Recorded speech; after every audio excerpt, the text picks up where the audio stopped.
Warning, the video you're about to watch contains mathematics at the level of integral calculus, also known as Calc 2. All material has an assumed prerequisite of differential calculus and a full semester course in trigonometry. A thorough review of prerequisite topics can be found by searching the web. It's the system of equations. We must deal with them all at once. Always looking for solutions. Positive outlook overcomes. Hello, my name is Roy Simpson, professor of mathematics at Cosumnes River College in Sacramento, California. This is the fourth and final video in a series of applications of Taylor series expansions. And this one, I think, represents the most realistic view of finding the error bound for a Taylor series expansion and determining, well, how many terms of my series do I need to get a decent approximation for whatever I'm doing? And the reason why I think this is the most realistic of the examples is it's based on data, not on a function. In the real world, whatever that means, you're not going to be handed a function. You're going to be handed data points. And this is really where Taylor polynomial expansions sing. This is where they do their best job. And so let's go ahead and tackle that with this example here. The computer in a car captures the following information. This might be a Tesla or something like that. At a given instant, the car is moving with a speed of 60 meters per second. It's accelerating at 6 meters per second squared, and the jerk, which is the third derivative, is 2 meters per second cubed. This is not unrealistic for a modern vehicle to capture this information. Finally, just because approximating derivatives ends up getting more and more challenging as time goes on, the fourth derivative, which is the rate of change of the jerk, is changing between -3 meters per second to the fourth power and -1 meters per second to the fourth power. That is going to be the fourth abound on the fourth derivative. Let me go ahead and again write that down. Everything kind of centers around the position of a vehicle in this problem. However, what we're going to just say is that at time zero, which is the moment of the crash or the moment of something, right? Whatever this may be. At time zero, we're given a lot of information. It doesn't have to be time zero. I'm just making the math easier by saying it's time zero. Okay, so the position at time zero, we don't care about. I'll just put a big old question mark there. I don't really care about the position. We could say it's a position of 0, but it actually does not matter. The derivative of our position at time 0, in other words, what's our speed? Well, we were told it's 60 meters per second. And remember, the derivative is the velocity. The second derivative at time 0, which is the acceleration, was told to us to be 6 meters per second squared. The third derivative, again at that very instant, which is known as the jerk, that was told to us to be, let's say, 2 meters per second cubed. And finally, the derivative of the jerk, which is the fourth derivative of the position, is between two values, -3 and -1. Notice I didn't give you an actual function, I just gave you some data points about the function at a specific time. Using a third degree Taylor polynomial, estimate how far the car moves in the next 1 second. Well, that means I have to figure out an approximation to our position function.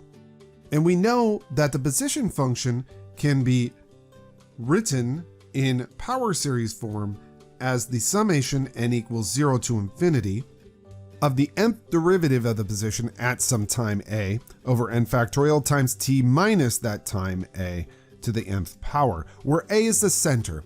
And what we're doing here for simplicity is saying the center is 0. So I'm going to just plug in 0 here and just erase all that and say it's t to the nth power rather than t minus 0. And this can be approximated by the third degree Taylor polynomial expansion. And that's what they want us to do. They want us to find a third degree Taylor polynomial for this. So let's go ahead and write out the third degree Taylor polynomial, which basically means we're going to let n equals 0, then 1, then 2, then 3. When n is 0, we get the 0th derivative at time 0 over 0 factorial t to the 0, and then so on and so forth. I'll just write them out here. There we go. We have everything written out, and luckily, we were told a lot of that information. If you look at that list up above, we're told everything. We're assuming that the position at time 0 is 0, so that we're just going to assume is 0. S prime of 0 was 60. S double prime at 0 was 6. S triple prime at 0 was 2. Just cleaning this up very quickly, we find that the third degree Taylor polynomial expansion is 60t plus 3t squared plus 1/3 t cubed. Because that's 2 over 3 factorial, that's 2/6, or 1/3. Now we're going to use this to see how far did the car move in the next second. Remember, t sub 3 is an approximation to our position function. And remember, our position at time 0 is 0, so our position at time 1 should be how far we moved during that 1 second period. Doing this approximation, you find that it's 63.3 on forever. And remember, these were in meters, so this distance is in meters, not miles, but meters. So that's how far we have moved in a single second, 63 meters. Finally, we just need to know how far out can we predict if we want the error to be less than 1/10 of a meter. And this is just a question about error bounds. We want to find out how far we can go, what's the value of x that we can use in our approximation so that our error is less than 1/10. I think that's what it was, right? 1/10 of a meter. All right, well, we happen to know from Taylor's inequality, not the friendliest inequality in the world, but such as life at times. So we know from Taylor's inequality that the error for the nth Taylor polynomial expansion is bounded above by some value of m over n plus 1 factorial times, and by the way, these are all in terms of t. I should change out all these for t's, times the absolute value of t minus the center raised to the n plus first power. Now in our case, n will be 3. So let's go ahead and replace that right now. So the remainder, or the error, for the third degree Taylor polynomial expansion is bounded above by m, some number, over 4 factorial times, remember, we are centering at 0, so it's times t to the 4th power. And we want this to be less than 0.1. Now I can almost solve this inequality for t with the exception that we don't know what m is. But luckily, we kind of have some given information that will help. M, remember, is an upper bound for the absolute value of the n plus first derivative of our position function. And we have gone to a third degree Taylor polynomial expansion, so we're worried about the bound for the 4th derivative. Well, in our case, the 4th derivative we know is somewhere between -3 and -1.